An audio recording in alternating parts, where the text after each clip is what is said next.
Drama की starting हमारी female lead सूजी से होती है, जो अभी एक लड़की की बॉडी के अंदर रीबॉर्न होती है।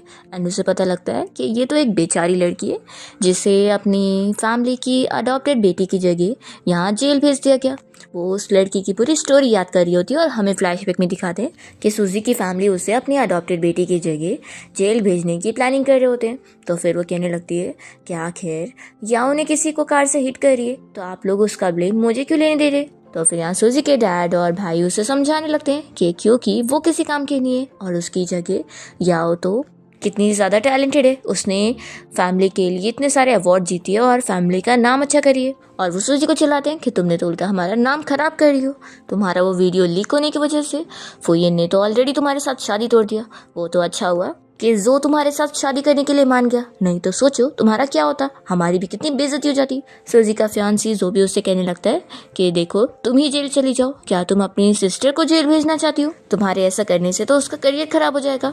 तो फिर ये अंकल भी उसे समझाने लगते हैं कि देखो तुम तो जेल जाकर वापस भी आ जाओगी तो तुम फिर भी हमारी फैमिली की डॉटर होंगी। लेकिन याओ याओ की बात अलग है, वो आखिर कितनी सेंसिटिव है क्योंकि आखिर वो इस घर की अडॉप्टेड बेटी है, इसलिए हम उससे नहीं जेल में डाल सकते।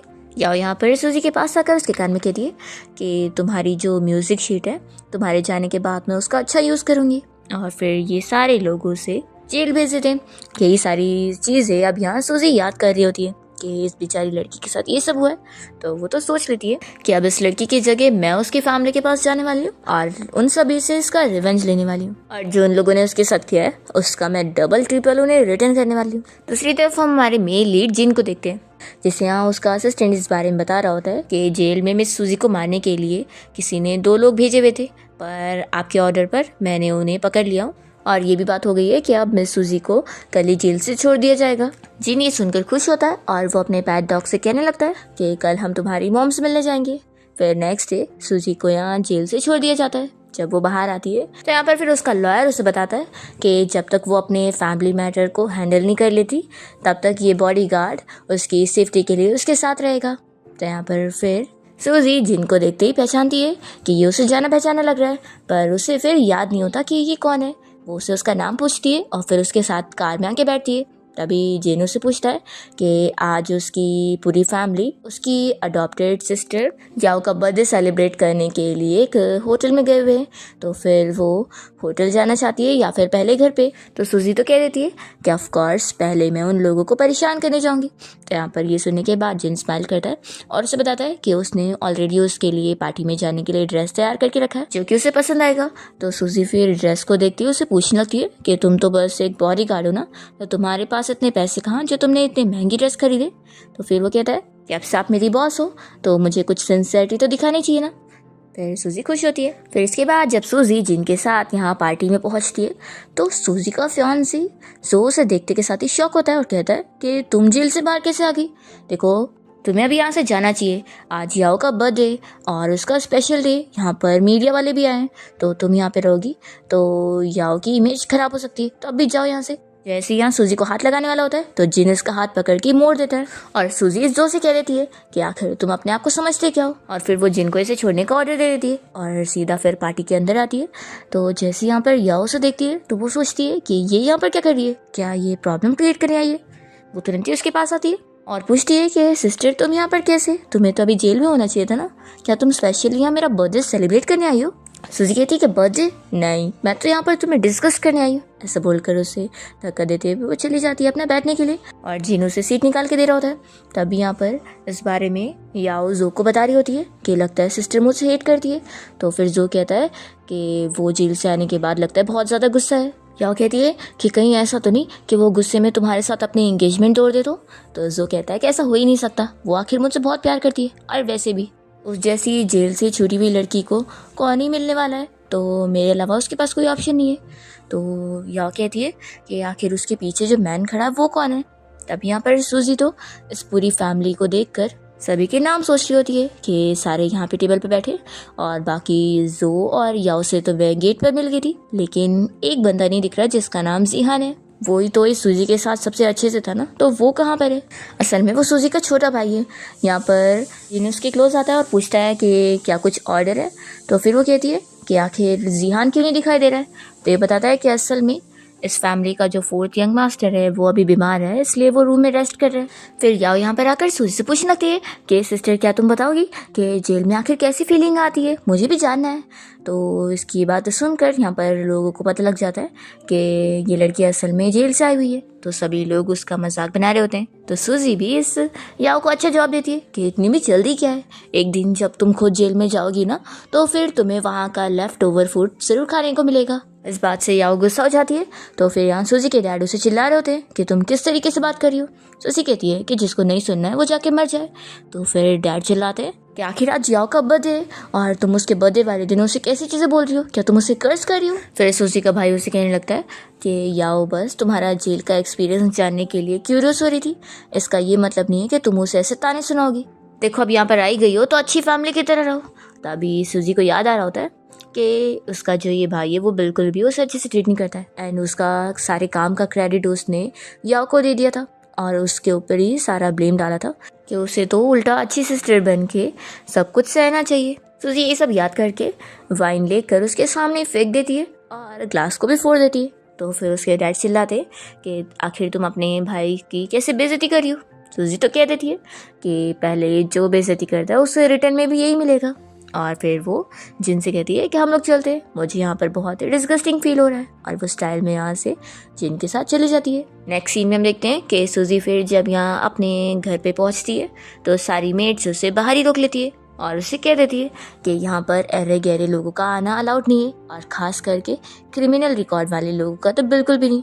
तो यहाँ पर फिर सूजी उसे अपने पास आने को बोलती है और तुरंत ही उसका बाल खींचकर उसे इस फैमिली का नाम पूछती है और कहती है कि अब तुम मेरा नाम बताओ। इस तरीके से वो उसे समझा देती है कि मेरा सरनेम और इस फैमिली का सरनेम सेम है, तो मैं इस फैमिली की मेंबर हूँ, तो तुम होती कौन हो बोलने वाली कि मैं अपनी फैमिली के घर नहीं जा सकती हूँ। सूजी का छोटा भाई जिहान यहाँ छुप कर ये सब देख रहा होता है और वो उससे बहुत ज़्यादा इम्प्रेस होता है। फिर उसके सामने आकर कहने लगता है कि अब तो तुम बहुत ही स्ट्रांग बन चुकी हो और पहले तो तुम एक मैन के पीछे पड़ी रहती थी और उससे ऑब्सेस्ड रहती थी। ये कहकर वो चला जाता है। सूजी उसकी बातें सुनने के बाद जिन से पूछती है कि आखिर इस बंदे का ये क्या एटीट्यूड था मेरे लिए।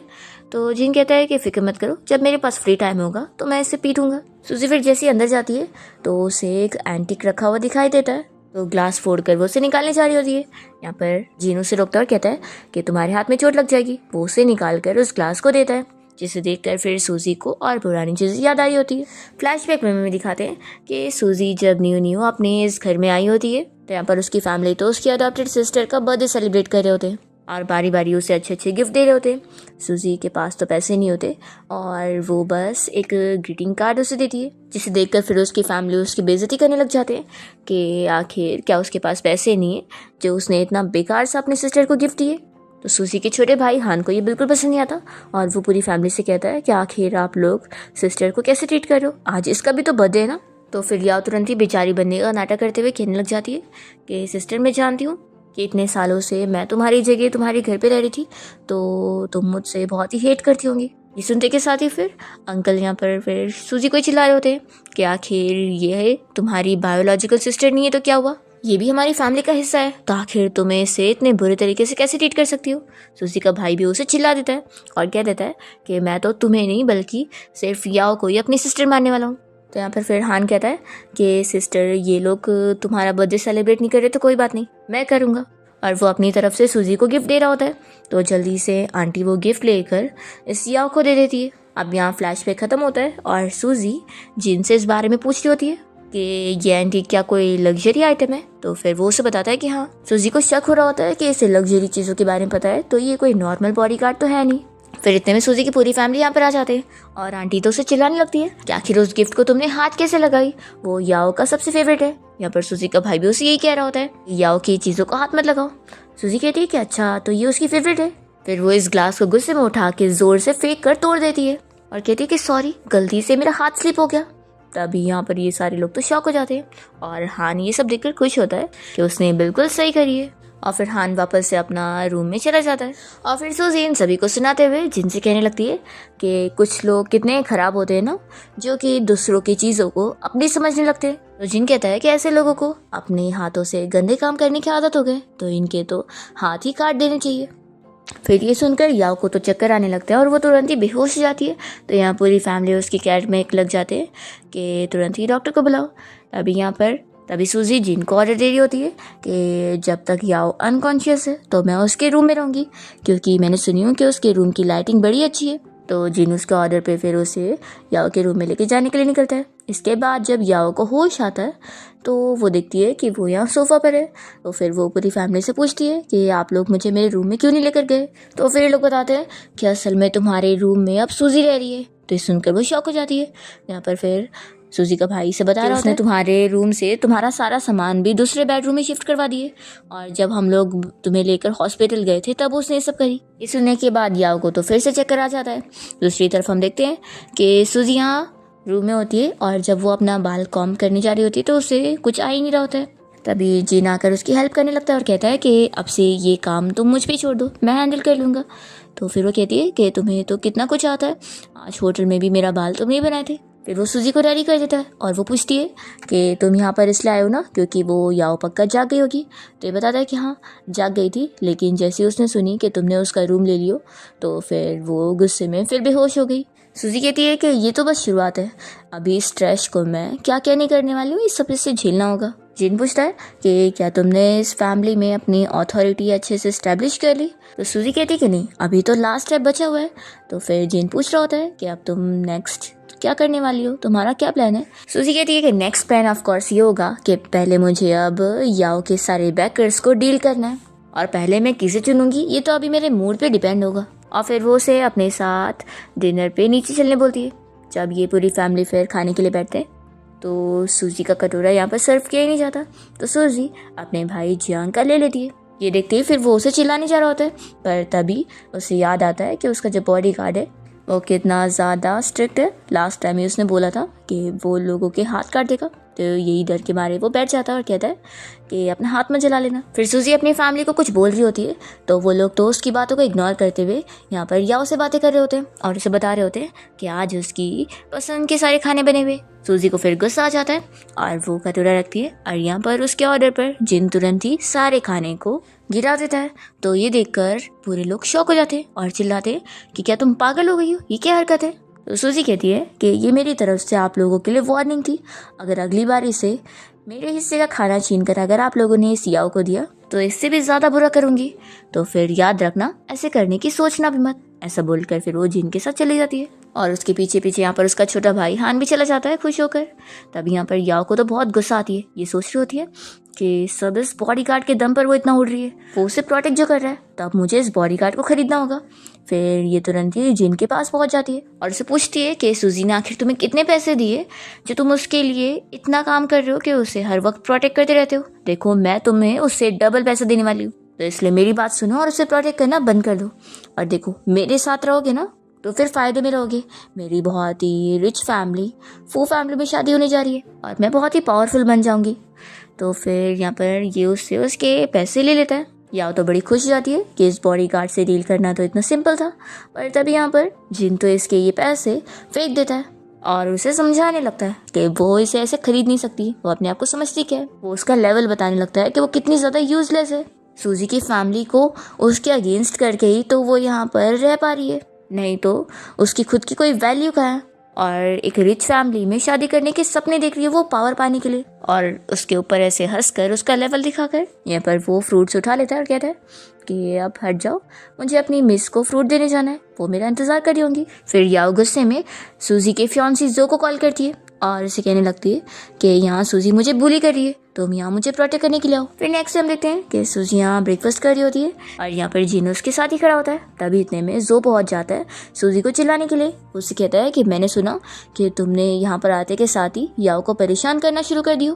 पहले तो तुमने उसका रूम उसे छीन ली और उसका फेवरेट कप भी तोड़ दी। मुझे पता है कि तुम पुरानी चीज़ों की वजह से नफरत अपने दिल में पाल के रखी हो और यहाँ पर याओ को परेशान कर रही हो, लेकिन आखिर वो सब तो अब पास्ट है ना, तो तुम आखिर अब सब भूल क्यों नहीं जाती हो। सूजी गुस्से में यहाँ पर कांच के ग्लास नीचे गिरा देती है और फिर जिन को ऑर्डर देती है। तो फिर वो इस जो को पकड़कर तुरंत ही उससे टूटे हुए कांच पे नील डाउन करवाता है और यहाँ पर सूजी उसे बताती है कि तुम्हें क्या हुआ है, तुम अच्छे खासे जी तो रहे हो ना। जो कहता है कि ठीक है सॉरी, अगर मेरी बातें तुम्हें बुरी लगी है तो मैं आपसे ऐसी बातें नहीं बोलूँगा। और मन में सोचता है कि मुझे जल्द से जल्द इसे शादी करने के लिए मनाना होगा, नहीं तो फिर ये याओ के उस रिचेस्ट फैमिली फू फैमिली में शादी नहीं होने देगी। फिर जिनी से वापस से चाय पे बैठा देता है और जो सूजी को मनाने लगता है कि हम शादी कर लेते हैं और वैसे भी हमारी शादी होने वाली है, तो एक काम करते हैं हम लोग अब से साथ में रहना शुरू कर देते हैं और मैं तुम्हारी पसंद के हिसाब से रूम को डेकोरेट करवा दूंगा। सूजी इसके लिए मान जाती है और कहती है कि मैं अभी वॉशरूम से आती हूँ और फिर वो यहाँ से जाती है तो जिन भी उसके पीछे जाता है। ये देखकर जो को गुस्सा आती है कि बॉडीगार्ड हर वक्त उसके साथ ही क्यों रहता है। फिर यहाँ से जाते हुए सूजी वीक होकर नीचे गिरने लगती है और यहाँ पर जिन उसे तुरंत ही पकड़ रहा होता है। सूजी सोचती है कि इतना टाइम हो गया है फिर भी ये लड़की आखिर उसे कितना पसंद करती थी कि उसकी बॉडी इतना स्ट्रांगली रिएक्ट कर रही है। फिर इसके बाद जिन यहाँ सूजी को एक गिलास दूध ला के देता है तो वो कहती है कि फिक्र मत करो, मैं बिल्कुल ठीक हूँ। दूसरी तरफ हम देखते हैं याओ और जो यहाँ रूम में रोमांस करने आए होते हैं और याओ इससे पूछ रही होती है कि तुम आखिर उससे शादी करने के लिए माने क्यों। तो फिर वो कहता है कि तुम कितनी हार्टलेस हो, तुम्हारी रिचेस्ट फैमिली में शादी कराने के लिए तो मैं सब कर रहा हूँ। एक बार फिर तुम बहुत ही पावरफुल हो जाओगी तो फिर वो तुम्हारी एक फिंगर की बराबर भी नहीं होगी। सूजी इन लोग की ये सारी चीज़ें यहाँ पर सीसीटीवी फुटेज में देख रही होती है तो जिन उसकी आंखें बंद करते हुए उसे ये गंदी चीज़ें देखने से मना कर रहा होता है। सूजी खुश हो रही होती है कि इन लोगों ने तो मेरा काम कर दिया। वो पूछती है कि वो रिचेस्ट फू फैमिली आखिर इस याओ को पिक करने के लिए कब आने वाले थे। तो फिर जिन बताता है कि वो फुयन कल ही आने वाला है। ये सुनते के साथ ही सूजी खुश होती है और कहती है कि फिर तो बहुत अच्छी बात है, आखिर वो याओ का फियांसी है ना, तो उसे इसका HD वर्जन सेंड कर देना क्योंकि आखिर उसकी फियांसी का डेब्यूट उसे भी तो देखने मिलना चाहिए। फिर नेक्स्ट डे सूजी अपनी पूरी फैमिली को यहाँ पर देख रही होती है और अकेले बैठी होती है। तभी उसके पास हान आता है और पूछता है कि आज तुम्हारे साथ जिन नहीं है। तो सूजी कहती है कि तुम उसे मिस कर रहे हो। फिर यहाँ पर सूजी की पूरी फैमिली याओ के साथ ही बैठे होते हैं और उसे और सूजी को कंपेयर करते हुए सूजी को बातें सुना रहे होते हैं कि वो तो किसी काम की नहीं है और यहाँ पर याओ तो कितनी ज़्यादा अच्छी है, उसकी वजह से ही उनकी फैमिली को इतना ऑनर भी मिला और इतनी रिच फैमिली में उसकी शादी होने जा रही है। फिर याओ बड़ी खुश होकर अपनी फियांसी फुयन का वेलकम करने के लिए उसे मिलने जाती है और वो यहाँ पर पहुँचते के साथ ही उसे 2 थप्पड़ लगा देता है। तो ये पूरी फैमिली शॉक हो जाते हैं और पूछते हैं कि आखिर क्या हुआ है, क्या कोई मिसअंडरस्टैंडिंग हो गई है। तो फुयन कहता है कि मिसअंडरस्टैंडिंग, आखिर आप लोगों ने मेरी फू फैमिली को क्या कोई चैरिटी समझ के रखा था जो आपकी इस गार्बेज बेटी को हम एक्सेप्ट करने वाले हैं। तो फिर सूजी के डैड कहने लगते हैं कि हम ऐसा कैसे कर सकते हैं, आखिर हुआ क्या है। तो फिर फुयन इन लोगों को याओ का और जो का वीडियो दिखाता है और कहता है कि आप लोग खुद ही देख लो। तो ये वीडियो देखकर याओ और जो दोनों शॉक रह जाते हैं और फिर यहाँ पर याओ तो कहने लगती है कि ये फेक वीडियो है, मुझे फंसाया जा रहा है। वो इस फुयन का हाथ पकड़ती है तो वो इसे तुरंत ही दूर करता है और अपने हाथ साफ करने लगता है और फिर वो इस पूरी फैमिली को बातें सुनाता है कि इस लड़की से तो अच्छा रहता कि इसकी सिस्टर से मैं शादी करता, लेकिन कोई बात नहीं, अब मुझे आप लोग की फैमिली के साथ कोई कनेक्शन ही नहीं रखता है, मैं अपना सारा कॉन्ट्रैक्ट भी आप लोग के साथ खत्म कर रहा हूँ। ये कहकर वो चला जाता है तो याओ तो शॉक रह जाती है और फिर वो इस बारे में सोचने लगती है कि आखिर ये वीडियो रिकॉर्ड कैसे हुई होगी। उसे याद आता है कि जिस दिन वो बेहोश हो गई थी उस दिन सूजी उसके रूम में रह रही थी। तो फिर ये सब समझ जाती है कि यानी ये सूजी का ही काम है। वो उसे गुस्से में देखती है और सोचती है कि अगर मुझे उसके खिलाफ एविडेंस मिल जाएंगे तो मैं उसके ऊपर सारा इल्ज़ाम डाल सकती हूँ और अपना नेम क्लियर कर सकती हूँ। फिर वो भाग कर जाती है अपने रूम में कैमरा ढूंढने के लिए और यहाँ पर सूजी के पास ऑलरेडी जीन आकर उसे कैमरा लाकर दे देता है। हान तो बड़ा खुश होकर सूजी कहने लगता है कि अच्छा तो तुमने याओ के खिलाफ पहले से प्लानिंग करी थी। तो सूजी कहती है कि क्या ये ऑब्वियस नहीं था। तो हान कहता है कि वैसे सच में इस बार तो उस याओ की वजह से फैमिली इतने बड़े ट्रबल में फंसी है तो फिर अब वो बचेगी नहीं। तो सूजी से समझाती है कि बिल्कुल नहीं, आखिर वो इस फैमिली को और भी तो फ़ायदे कर रही है ना।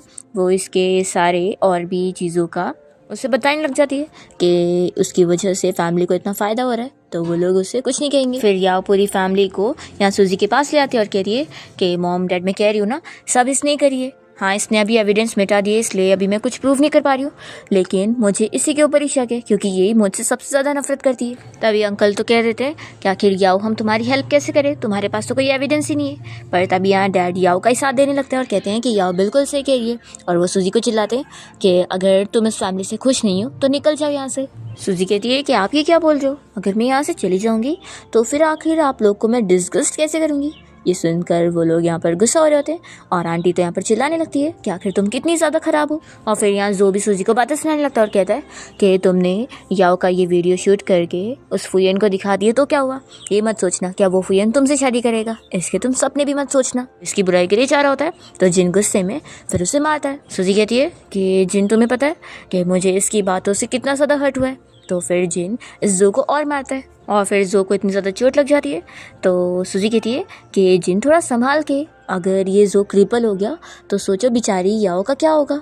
या फिर गुस्से में होती है और कुछ बोल नहीं पाती।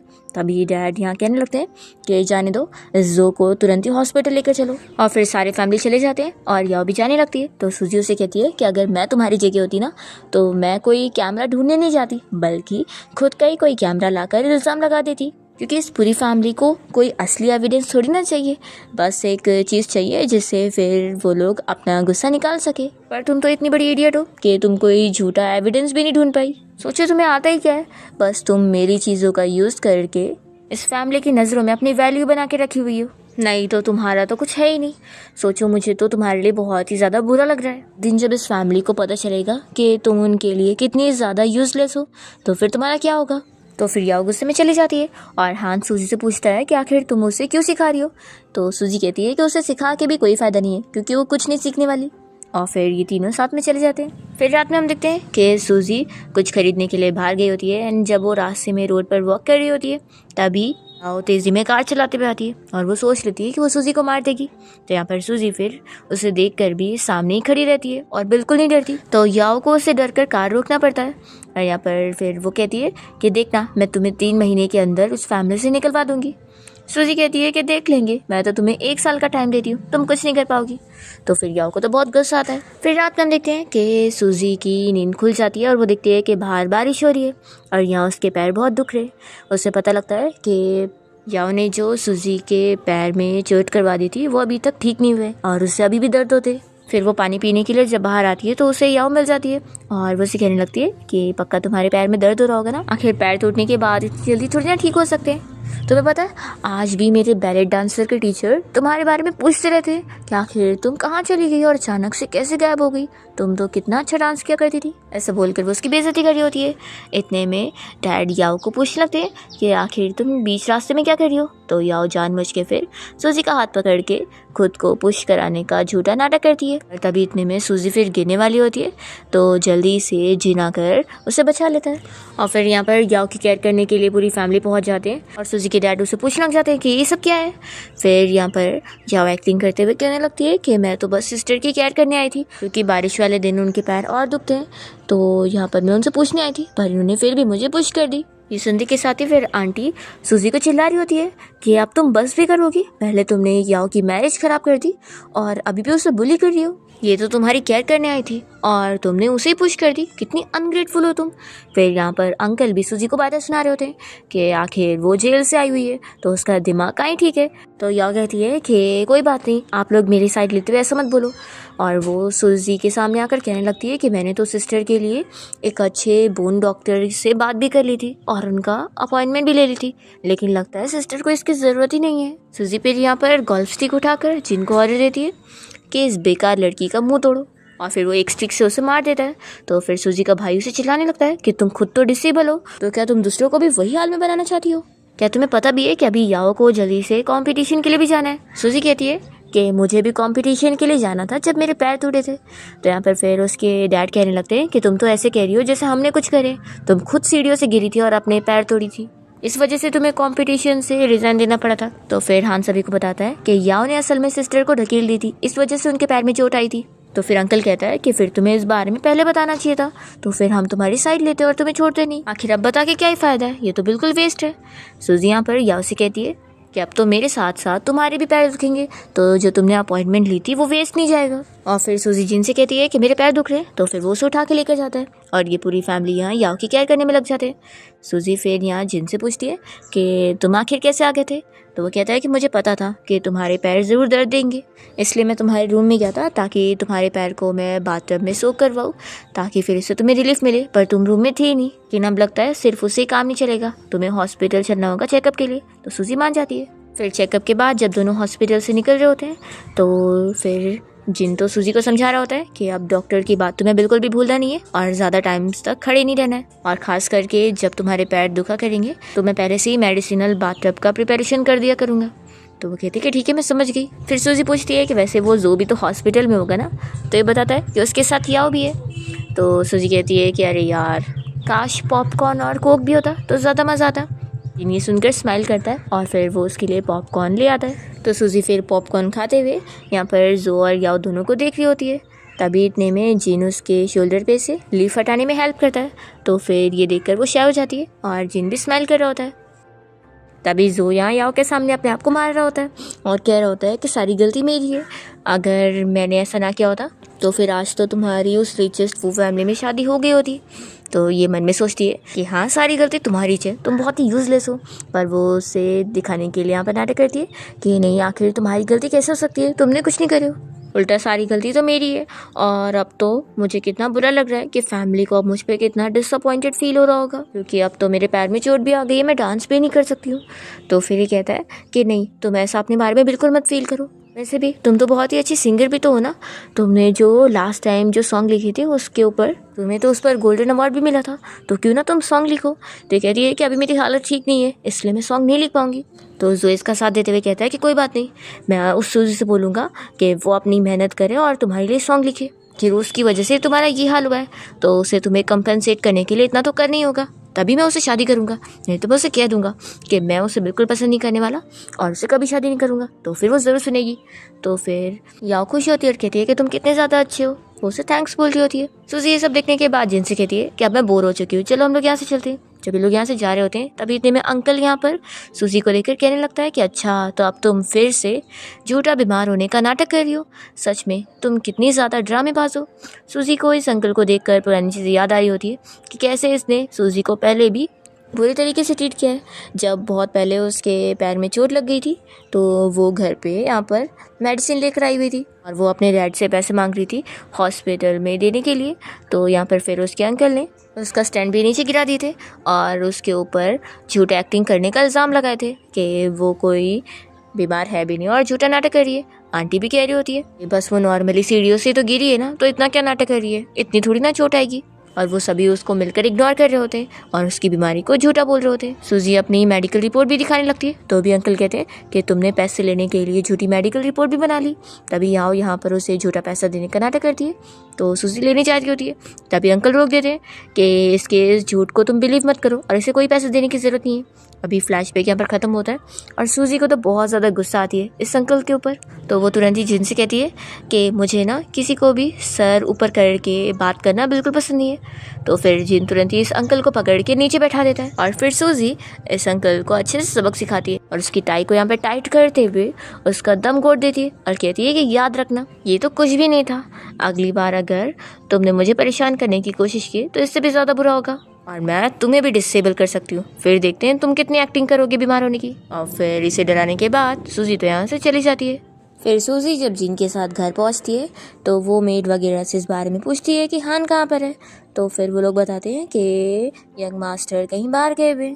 फिर दूसरी तरफ हम हान को देखते हैं जिसे यहाँ पर याओ ने हॉस्पिटल में बुलाई होती है और वो उसे कह रही होती है कि तुम्हें अब मेरे लिए सॉन्ग लिखना होगा, अगर तुम नहीं लिखोगे ना तो तुम्हारी उस सिस्टर के साथ मैं और बुरा करूँगी। फिर ये सूजी के लिए यहाँ पर मान जाता है कि ठीक है, लेकिन फिर दोबारा उसे परेशान मत करना। दूसरी तरफ सूजी के पास जोर से मिलने क्या होता है और उसे कह रहा होता है कि तुमने याओ के पैर तोड़ दिए सिर्फ इस वजह से कि मैंने और उसने नाइट स्पेंड करे। सच में तुम तो मेरा अटेंशन पाने के लिए कितना कुछ करती हो, सच में ये सब चाइल्डिश ट्रिक्स करके तुम थकी नहीं। ठीक है चलो, अब मैं तुम्हें आखिर कुछ प्रेफरेंस दे देता हूँ। तुम अगर चाहती हो कि मैं तुम्हें अपना अटेंशन दूँ तो तुम्हें उसके लिए फिर याओ के लिए सॉन्ग लिखना होगा, तभी मैं तुम्हें माफ़ करूँगा और प्रिटेंड करूँगा कि कुछ भी नहीं हुआ है। तभी हान ये सब सुनते हुए यहाँ पर आता है और इस दो को चिल्लाता है कि तुम निकलो यहाँ से, तुमने अपने आप को समझा क्या है जो मेरी सिस्टर तुम्हारे लिए सॉन्ग लिखेगी। तभी यहाँ पर सूजी जो की बात मान जाती है कि ठीक है सॉन्ग लिखना है ना, मैं लिख दूंगी। तो हान ये सुनकर शॉक होता है और कहता है कि सिस्टर क्या तुम्हारा दिमाग खराब हो गया, तुम भूल गई कि इसके और याओ के बीच में क्या चल रहा है। तो जो हान से कहता है कि तुमसे ज़्यादा तो तुम्हारी सिस्टर का दिमाग ठीक है और ये कहकर जो चला जाता है। तो फिर हान फिर सूजी को चिल्ला रहा होता है कि आखिर ये जो बोलेगा क्या तुम सब करोगी, तुम्हें क्या हो गया है। सूजी कहती है कि अच्छा तो तुम मुझे सिखाओगे। तो हान कहता है कि अगर अब मैंने तुम्हें कुछ और सिखाया ना तो मैं एक दुआ कहूँगा। ऐसा वो बोलकर गुस्से में जा रहा होता है पर फिर वो वापस आता है और कहता है कि मैंने तुम्हारे लिए प्लास्टर तुम्हारे रूम में रख दिया हूँ, अगली बार जब तुम्हारा पैर दुखेगा तो उससे लगा लेना, और तुम्हारी मर्जी है, यूज़ करना है तो करना वरना मत करना। ये बोल के वो चला जाता है। तो सूजी फिर यहाँ स्माइल कर रही होती है कि उसका ये भाई उसके लिए कितना केयरिंग है। फिर नेक्स्ट डे सूजी जब रूम से बाहर आती है तो उसे पता लगता है कि याओ हॉस्पिटल से डिस्चार्ज होकर आ गई है और उसने सॉन्ग भी लिख चुकी है, जिसको साइन करने के लिए उसकी सीनियर यहाँ पर आई होती है और उसकी तारीफ़ें कर रही होती है। तो पूरी फैमिली याओ से बड़े खुश हो रहे होते हैं। सूजी यहाँ पर सॉन्ग की शीट्स देखती है तो सोचती है कि उसने सच में मेरे लिखे हुए सॉन्ग को तो यूज़ ही नहीं करी। फिर यहाँ पर वो और हान मिलकर इस सारे शीट के एरोप्लेन बनाकर फेंक रहे होते हैं। और फिर फाइनली जब सॉन्ग के लॉन्च वाला दिन आता है तो यहाँ पर याओ के बहुत सारे फैंस आए होते हैं और साथ में उस सिंगर के भी। जब वो यहाँ सिंगिंग करने के लिए अंदर जाती है तो याओ तो बड़ी खुश हो रही होती है और सूजी से कहने लगती है कि तुम्हें क्या लगा था मैं तुम्हारा सॉन्ग यूज़ करूँगी, मुझे पता है कि तुमने अपने सॉन्ग में तो कुछ गड़बड़ी करके रखी होंगी, इसलिए मैंने तुम्हारा यूज़ बिल्कुल नहीं करी, और देखना अब मेरा सॉन्ग कितना ज़्यादा फेमस होगा। फिर सूजी जिनसे इस बारे में पूछ रही होती है कि आज इस याओ के लिए इतना बड़ा दिन है और जो यहाँ पर नहीं आया, ये तो बहुत ही ज़्यादा अजीब हुआ है। फ्लैशबैक में दिखाते हैं कि कल रात असल में जिन ने जो को किडनैप करवाया था और उसे यहाँ पर मारने का डरा कर उसे धमकी दिया था। तो जो ने भी डर के मारे उसे प्रॉमिस कर दिया था कि वो दोबारा कभी सूजी को परेशान नहीं करेगा और इवन उसके सामने भी नहीं जाएगा। तो इस वजह से ही यहाँ पर जो आया ही नहीं होता है। फिर यहाँ जब वो लड़की सिंगिंग कर रही होती है तो बीच में ही उसके कान में बहुत ज़्यादा दुखता है और वो चिल्लाते हुए बाहर आती है। डॉक्टर फिर तुरंत ही उसे लेकर जाता है और यहाँ पर रिपोर्टर को बताता है कि जानबूझ के जिसने भी सॉन्ग लिखा है उसकी फ्रीक्वेंसी तेज़ की गई है, ये उसे मारने की कोशिश की गई है जानबूझ के। यहाँ पर फिर याओ का नाम खराब हो जाता है और उसके सारे फैंस यहाँ पर चिल्लाने लग जाते हैं। सूजी ये सब सुनने के बाद जिनके साथ फिर यहाँ से चली जाती है और फिर वो कार में यहाँ हान से इस बारे में पूछती है कि यानी तुम्हें उस सिंगर के हियरिंग लॉस प्रॉब्लम के बारे में पहले से पता था, इसलिए तुमने जानबूझ के अपने सॉन्ग में उसकी फ्रीक्वेंसी ज़्यादा कर दी है ताकि फिर उस याओ का सब कुछ ख़राब हो जाए। तो हान शॉक होता है कि तुम्हें इस बारे में पहले से पता था कि उसके लिए सॉन्ग मैंने लिखा हो। सूजी कहती है कि क्या तुमने इस बारे में सोचे हो कि जो तुमने ये हरकत कर रहे हो, अगर याओ एविडेंस दिखा देगी कि तुमने ही असल में ये सॉन्ग लिखे हो तो फिर क्या तुम बचोगे? वो ये बहाना बना देगी कि उसने अपने भाई को इस इंडस्ट्री में आने का एक चांस दी और उसे सॉन्ग लिखने के लिए बोली थी, तो फिर तो सारा ब्लेम तुम पर आ जाएगा, तुमने तो ये सोचा ही नहीं। तो फिर उनको अपनी गलती रियलाइज़ होती है और वो कहता है कि लेकिन मैं तुम्हें बुली होते हुए नहीं देखना चाहता था, मुझे पता था कि अगर मैं नहीं लिखता तो तुम ज़रूर लिखती, इसलिए मुझे करना पड़ा। सूजी कहती है कि तुम्हें मेरी फिक्र करने की ज़रूरत नहीं थी, मेरे पास खुद के रास्ते हैं। फिर लोग कार से घर तक पहुंच जाते हैं और हान यहाँ पर सूजी को सॉरी कहता है कि सिस्टर मैंने आपके लिए फालतू की प्रॉब्लम खड़ी कर दिया। तो वो कहती है कि कोई बात नहीं, मैं सब ठीक कर दूँगी। फिर हान अपना चला जाता है और सूजी यहाँ पर जिन को ऑर्डर दे रही है कि तुम मेरे इस छोटे भाई के लिए एक घड़ी खरीदो और उसमें लोकेशन लगवा देना। दूसरी तरफ हम देखते हैं कि याओ यहाँ पर पूरी फैमिली के सामने अपने डैड को इस बारे में बताती है कि असल में मैं बस अपने छोटे भाई हान को एक चांस देना चाहती थी, तो इस वजह से मैंने उसे सॉन्ग लिखने को दे दी थी, मुझे नहीं पता था कि वो ऐसी गलती कर देगा, तो डैड प्लीज़ आप उसे डांटना मत। तो यहाँ पर फिर आंटी यहाँ पर याओ का साइड लेते हुए कहने लगती है कि इसमें याओ की कोई गलती नहीं है, तो इसलिए अब आप उससे मत ब्लेम करो। तो यहाँ पर फिर सूजी के डैड पूछते हैं कि ठीक है फिर जाके प्रूफ लेकर आओ, हान ने अगर तुम्हें सॉन्ग दिया है तो फिर हम ये चीज़ सभी को बताएंगे ताकि कम से कम तुम्हारा नाम तो ख़राब ना हो। तो कहती है कि ठीक है डैड मैं लेकर आती हूँ। फिर जब याओ एविडेंस लेने के लिए जाती है तो उसे एविडेंस मिलता ही नहीं है। वो यहाँ सोच में पड़ जाती है कि आखिर वो हार्ड ड्राइव मैंने कहाँ पे रखी हूँ। तभी यहाँ पर आंटी भी इसकी हेल्प करने पहुँच जाती है कि क्या हुआ, ड्राइव नहीं मिल रहा है। दोनों मिलकर यहाँ पर सोच में पड़ जाते हैं कि वो कहाँ गया होगा। तभी इतने में सूजी इन लोग को हार्ड ड्राइव दिखाती है और कहती है कि क्या तुम लोग को ये चाहिए। वो यहाँ पर हान को भी बुलाती है और कहती है कि आंटी को तुम इस बारे में बताओ कि कैसे इस याओ ने तुम्हें धमकी दी थी सॉन्ग लिखने के लिए, तुमने कोई अपनी मर्ज़ी से नहीं करो। तो फिर वो बताता है। तो आंटी कहती है कि ऐसे कैसे तुम अपनी सिस्टर याओ के ऊपर झूठा इल्ज़ाम लगा रहे हो, वो भी इस बेकार लड़की की बातों में आकर। तो यहाँ पर फिर हान रिकॉर्डिंग भी सुना देता है कि जो उसने बोली थी उसने सब रिकॉर्ड भी कर लिया था। तो भी आंटी बिलीव नहीं करती और कहती है कि तुम अपनी सिस्टर को फंसाने के लिए रिकॉर्डिंग भी करके रखे हो। सूजी ये सुनकर हंसने लगती है और कहती है कि सच में जब कोई इतना ब्लाइंड हो तो उसे कुछ भी दिखाया नहीं जा सकता है। फिर सूजी इन लोगों से कहती है कि तुम लोग को ये हार्ड ड्राइव चाहिए ना, तो ठीक है ले लो, और वो उसे बहुत दूर फेंक देती है और वो पानी में गिर जाता है। तो जल्दी से फिर आंटी और ये याओ उसे लेने के लिए जाते हैं। कहता है कि सिस्टर तुमने तो उसे पानी में फेंक दी, फिर वो मिल जाएगा तो वो लोग ठीक करवा लेंगे। तो सूजी फिर इसे दिखाती है कि वो असली वाली नहीं थी, असली वाली तो मेरी पास है। तो ये सुनकर फिर हान बहुत ही इम्प्रेस होता है और कहता है कि सच में मैं अब बहुत ही खुश हूँ कि अच्छा हुआ मैंने तुमसे पंगा नहीं लिया। तभी सूजी यहाँ पर इसे एक बॉक्स देती है और कहती है कि ये तुम्हारे लिए गिफ्ट है। तो फिर वो खोल कर देखता है कि उसके अंदर इतनी अच्छी सी वॉच है, उसे बहुत ही पसंद आती है। फिर वो नाटक करते हुए कहता है कि तुम्हें अपने सेविंग्स अपने पास रखनी चाहिए, मेरे ऊपर वेस्ट करने की क्या ज़रूरत थी, और ये कोई इतनी खास भी नहीं है। सूजी कहती है कि लाओ फिर मैं ले लेती हूँ। तो फिर वो कहता है कि नहीं, आखिर मेरी सिस्टर ने मुझे दिए तो मैं इसे रख ही लेता हूँ। सूजी उसके सर पे हाथ करती है और कहती है कि चलो छोटे बच्चे, अच्छे से एक्सेप्ट कर लो, मुझे पता है कि तुम ये सब नाटक कर रहे हो जबकि तुम्हें बहुत पसंद आई है। मुझे यकीन है तुम अच्छे से ड्रेसअप होगे ना तो ये वॉच तुम पर बहुत ही अच्छी लगेगी, तो कल रेडी हो जाना। फिर नेक्स्ट डे या उस हार्ड ड्राइव को ठीक कराने के लिए लेकर गई होती है और वो कह रही होती है कि प्लीज़ आप इसे जल्दी ठीक करके दे दो क्योंकि मुझे अभी इसका बहुत ही ज़रूरी काम है। तभी यहाँ स्टोर में 2 लड़कियाँ आई होती है जो कि उसी आइडल की फ़ैन होती है जिसको चोट लग चुकी है। वो लोग यहाँ आपस में याओ की बुराई करते हुए अपने आइडल के लिए बहुत दुखी हो रहे होते हैं कि उस याओ की वजह से उसके आइडल का हियरिंग लॉस हो गया, जिसके वजह से अब तो उसका पूरा करियर ही बर्बाद है। एक सिंगर के लिए बहुत बड़ी बात है। याओ ये सब सुनकर अपना मुंह छुपा रही होती है ताकि लोग गलती से भी इसे पहचान न ले। ये दोनों लड़कियां आपस में बात कर रही होती है कि वो याओ और उसकी फैमिली पब्लिक में कह रहे हैं कि सब उसके भाई ने सॉन्ग लिखा था, तो आखिर उसे कोई प्रूफ भी दिखाना चाहिए। ऐसे कैसे वो अपना इल्ज़ाम अपने भाई पे डाल रही है, हम कैसे यकीन कर ले। ये दोनों लड़कियां याओ को पहचान लेती है और जल्दी से उसका चेहरा अच्छे से देख लेती है और उसका यहाँ पर बाल नोचने लग जाती है और अपनी आइडल का बदला निकाल रही होती है।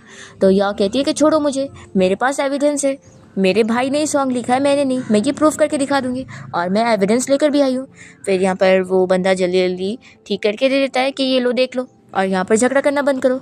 तो फिर याओ को दोनों लड़कियाँ छोड़ देती है और याओ कहते हैं कि चलो अभी मैं तुम लोग को एविडेंस दिखाती हूँ, फिर ये प्रूफ हो जाएगा। फिर लोग जब वीडियो निकाल कर देखते हैं तो उसमें कोई प्रूफ नहीं होता बल्कि फिंगर दिखाती हुई इमोजी होती है, जिसके बाद फिर याओ तो फंस जाती है कि सूजी ने उससे फूल बनाई। दूसरी तरफ हम देखते हैं हान को, जो कि सुबह उठने के बाद बहुत ही अच्छे से तैयार होता है ताकि सूजी ने बोली थी ना कि वो अच्छे से तैयार होकर वॉच पहने। यहाँ पर फिर वो रेडी होने के बाद फिर घर से बाहर आता है और देखता है कि यहाँ पर एक वैन आई हुई है। तो वो सोचता है कि पहली बार है कि मेरी सिस्टर मुझे वैन में पिक करने आई है। अभी वैन में कुछ गुंडे जो बैठे होते हैं वो इसे वैन में भर के लेकर चले जाते हैं और हम देखते हैं कि ये सब याओ ने करवाई होती है। वो जो इतनी मार खाई होती है तो इसका वो सबसे पहले बदला इससे निकाल रही होती है। फिर हम देखते हैं कि ये गुंडे यहाँ पर हान का मुंह खोलते हैं और उसे बताते हैं कि उन लोगों को उसे सबक सिखाने के लिए अच्छे खासे पैसे मिले हुए हैं। तो फिर हान इन गुंडों से फाइट करने के लिए सबसे पहले अपनी वॉच को अच्छे से उतार के रख देता है और वो इन सभी से फाइट करता है तो वो सभी तो इससे डर जाते हैं। यहाँ पर फिर हान समझ जाता है कि सूजी उसे बचाने के लिए आने वाली है, तो इन लोगों से कह देता है कि मेरी सिस्टर की ट्रिप वेस्ट नहीं जानी चाहिए, इसलिए तुम लोग समझ गए ना, अभी तुम लोग को अच्छे से एक्टिंग करनी होगी। और वो वापस से इन लोग को अपने आप को बांधने बोल देता है और झूठी एक्टिंग करने बोल रहा होता है। फिर इतने में सूजी यहाँ पर जिन के साथ पहुँच जाती है और उसे देखकर यहाँ पर हान तुरंत ही एक्टिंग करने लगता है कि सिस्टर मुझे जल्दी से बचा लो। फिर यहाँ पर ये गुंडे तो खुद ही ऑलरेडी डरे हुए होते हैं। सूजी जिन को ऑर्डर देती है तो वो जैसे आगे बढ़ता है तो ये लोग जल्दी से जाके छुप जाते हैं। और फिर जब सूजी जिन और हान के साथ घर पहुँचती है तो देखती है कि याओ तो यहाँ पर इसका इंतज़ार कर रही होती है।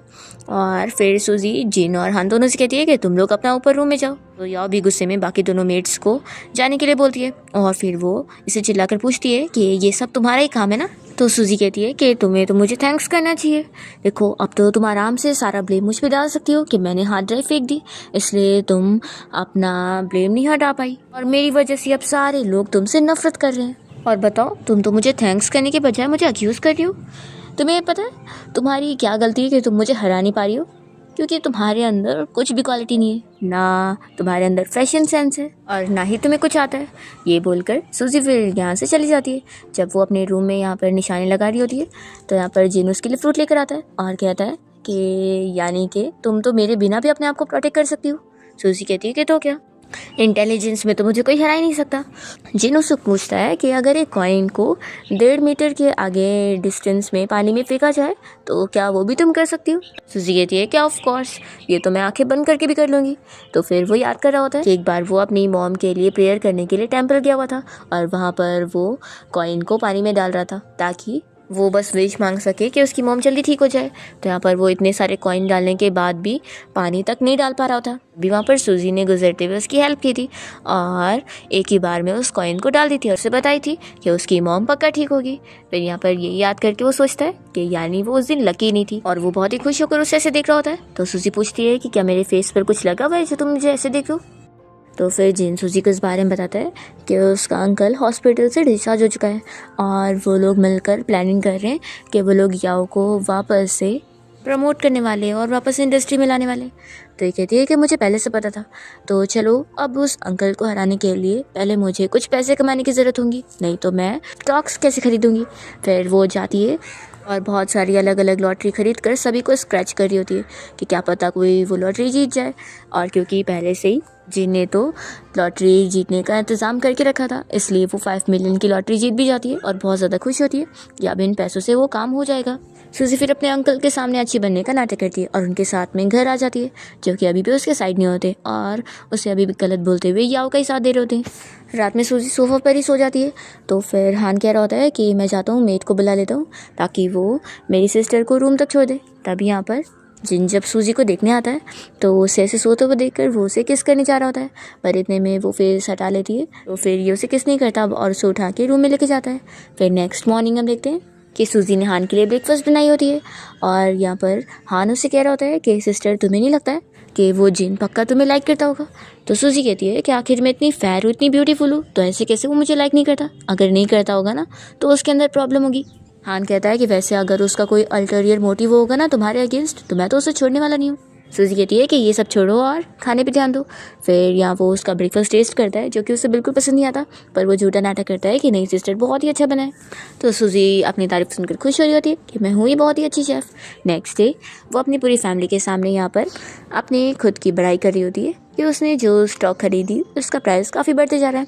तो यहाँ पर वो जानबूझकर उन लोगों को सुना रही होती है ताकि उन लोग के मन में भी लालच आए और वो भी यही सब काम करे। फिर इसके बाद हम देखते हैं कि सूजी और जिन ड्रिंक करने जाते हैं और जिन थोड़ा सा ही ड्रिंक करने के बाद इतना ड्रिंक हो जाता है और बेहोश होते होते उसे बताता है कि असल में वो अल्कोहल ड्रिंक नहीं कर पाता है।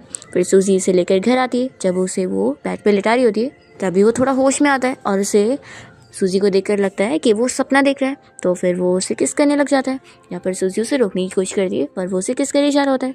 तो सूजी फिर उसे एक हाथ नेक पे मार के बेहोश कर देती है और वो गुस्सा हो जाती है कि इसका मेरे खिलाफ ऐसा मोटिव था, अब मैं इसे छोड़ूंगी नहीं। फिर नेक्स्ट डे वो अपना तैयार होने के लिए जिन के बजाय किसी हेयर स्टाइलिस्ट को बुला दिए जो कि उसे रेडी कर रहा होता है, पर सूजी को इसके बनाए हुए हेयर बिल्कुल पसंद नहीं आते और वो तो जिन के बारे में सोच रही होती है। तभी इतने में जिन यहाँ पहुँच जाता है और वो ये देखकर गुस्सा हो जाता है कि वो यहाँ पर उसके हेयर स्टाइल करने आया था पर उसने ऑलरेडी किसी और से रेडी हो गई है। यहाँ पर वो उस बंदे को गुस्से में देखता है और उसे जाने बोल देता है और सूजी से आकर कहने लगता है कि उसके हेयर बिल्कुल भी उसने अच्छे नहीं बनाए। तो सूजी फिर यहाँ उसे किस करने के लिए क्लोज आती है, तभी वो रोक देता है और कहता है कि तुम ये क्या कर रही हो। सूजी कहती है कि क्या हुआ, कल रात तो तुम्हें बड़ा अच्छा लग रहा था। तो फिर जिन कहता है कि यानी कल रात जो हुआ था वो सपना नहीं था।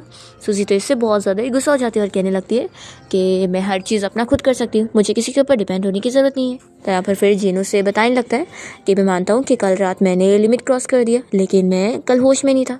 वो सब कन्फेस कर लेता है कि हाँ मैं तुम्हें बहुत लाइक करता हूँ और इसलिए मुझे तुम्हारे लिए सब कुछ करना पसंद है। पहले मुझे लगा था कि मैं बस तुम्हारी केयर कर रहा हूँ, पर धीरे धीरे मुझे पता ही नहीं चला कि मैं ज़्यादा अपने आप को कंट्रोल नहीं कर पाता हूँ, लेकिन मैं पूरी कोशिश करूँगा कि मैं एक डिस्टेंस मेंटेन करके रखूँ, इसलिए प्लीज़ मुझे निकालो मत और मुझे अभी भी अपना काम करने दो। तो फिर सूजी इसके लिए मान जाती है और फिर उसे कोई काम का ऑर्डर देने लगती है कि उससे अभी कौन से स्टॉक खरीदने होंगे।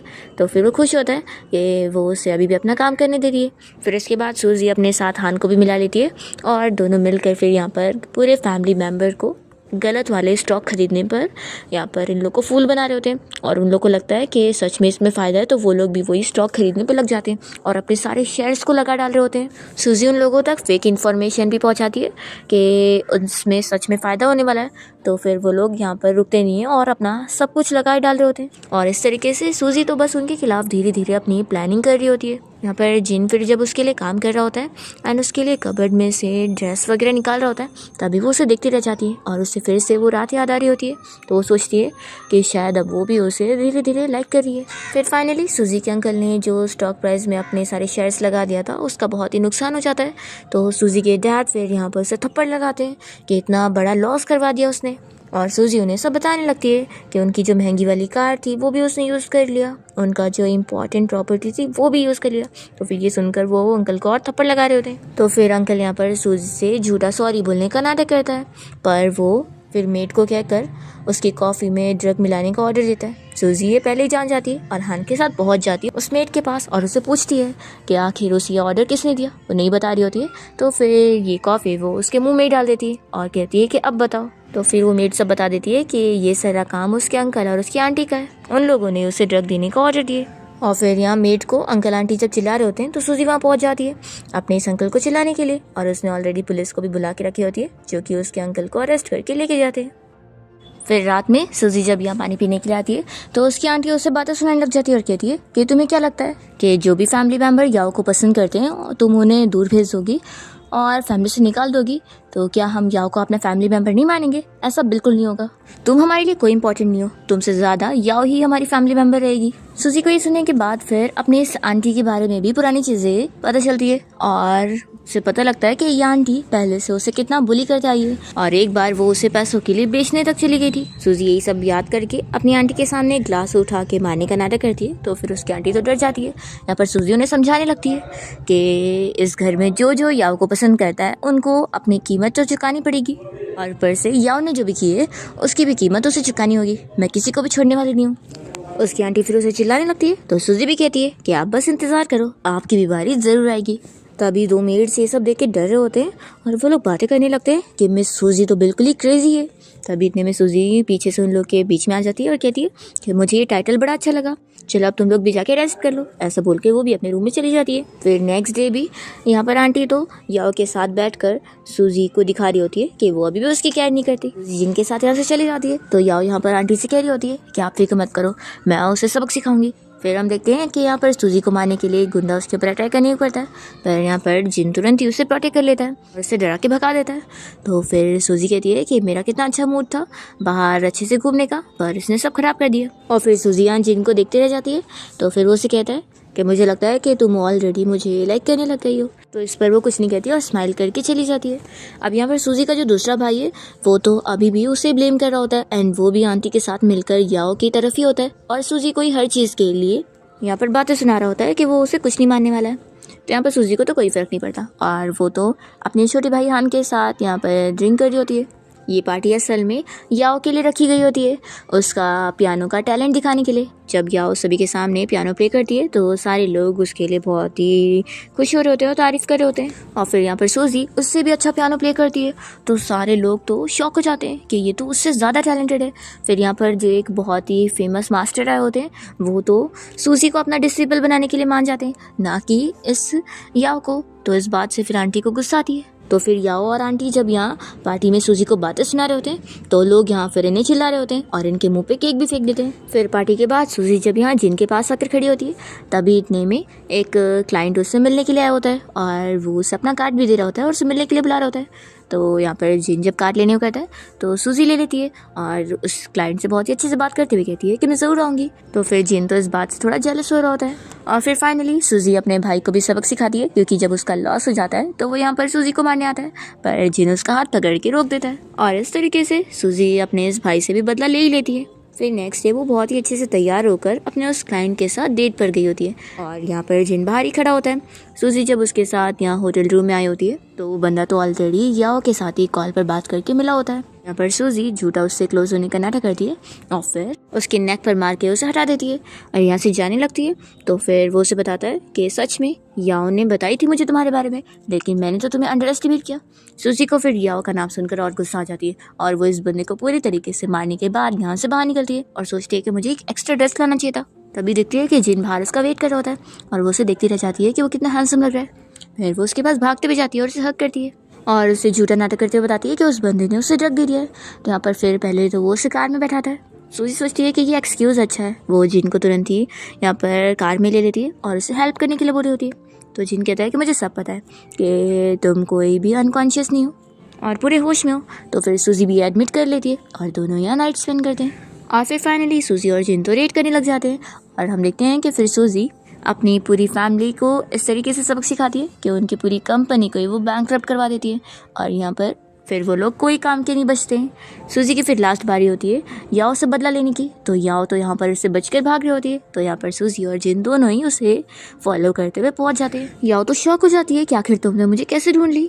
तो फिर सूजी उसके कपड़े में से ट्रैकर निकालती है और बताती है कि इसकी मदद से। फिर याओ हंसने लगती है और कहती है कि तुम्हें क्या लगता है कि तुम अपने दम पर यहाँ तक पहुँची हो? बिल्कुल नहीं, तुम भी सिर्फ मेरी तरह ही हो। तुम भी किसी के ऊपर डिपेंड हो। बिना किसी के ऊपर डिपेंड हुए तुम भी कुछ नहीं कर सकती हो। सूजी पूछती है कि अच्छा, तो आखिर मैं किस पे डिपेंड हूँ? तो फिर ये बताती है कि इस जिन के ऊपर। तुम्हें पता है ये बहुत ही बड़ी कंपनी का सीईओ है और तुम अब तक जो भी कर रही हो ना, सारी चीज़ों के पीछे इसका हाथ था। इसने सब कुछ हैंडल किया है। इसके बिना तुम कुछ कर ही नहीं सकती हो। तुम्हें क्या लगा था कि लॉटरी भी तुमने खुद से जीती थी? बिल्कुल नहीं, इसकी मदद से तुमने जीती थी। हम दोनों बिल्कुल सेम है और ये तुम्हारा शुगर डैडी है जो अब तक तुम पर पैसे लुटा रहा था। तुम और मैं दोनों सेम है जो कि मैन के ऊपर डिपेंड रहते हैं। ऐसा बोलकर ये खूब हंसी जा रही होती है, पर सूजी को कुछ फर्क ही नहीं पड़ता। वो तो उल्टा जिन से पूछती है कि तुमने आखिर मुझे इतनी सस्ती लॉटरी कैसे जितवाई? तो फिर वो बहुत ही खुश हो जाता है क्योंकि वो डर रहा था कि सूजी तो अभी गुस्सा हो जाएगी। फिर यहाँ पर पुलिस ऑफिसर पहुंच जाते हैं इस याओ को अरेस्ट करने के लिए। और सूजी याओ से कहती है कि तुम्हें याद है जब सबसे पहली बार मैं जेल से छूटने के बाद आई थी तो मैंने क्या बोली थी कि तुम जेल का खाना जरूर टेस्ट करोगी, तो अब तुम्हारी बारी है। फिर यहाँ पुलिस ऑफिसर याओ को अरेस्ट करके लेके चले जाते हैं। इस तरीके से सूजी अपना सारा बदला ले लेती है और फिर वो जिन से कहती है कि अब तुम क्या एक्सप्लेन करोगे? तो वो कहता है कि अब तो तुम्हें सब पता ही लग गया।